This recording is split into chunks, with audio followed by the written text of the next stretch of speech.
ಭಾರತದಲ್ಲಿ ಕೃಷಿ ಸವಾಲುಗಳನ್ನು ಎದುರಿಸುತ್ತಿದ್ದರೂ ಅದರ ಪ್ರಾಮುಖ್ಯತೆ ಮತ್ತು ಪಾತ್ರವು ಎಂದಿಗೂ ಕಡಿಮೆಯಾಗಿಲ್ಲ ಹಾಗೂ ಕಡಿಮೆ ಆಗುವುದೂ ಇಲ್ಲ.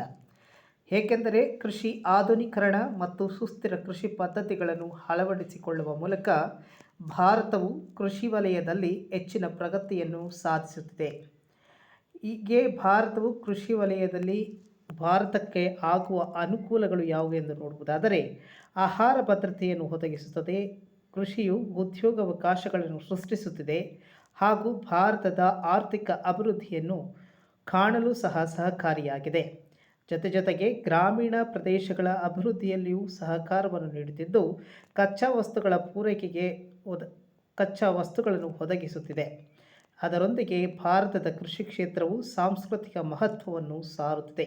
ಹೀಗೆ ಕೃಷಿ ಕ್ಷೇತ್ರವು ಭಾರತದ ಒಂದಲ್ಲ ಒಂದು ಪ್ರದೇಶದಲ್ಲಿ ತನ್ನ ಮೈಲುಗಳನ್ನು ಚಾಚಿಸುತ್ತಿದೆ.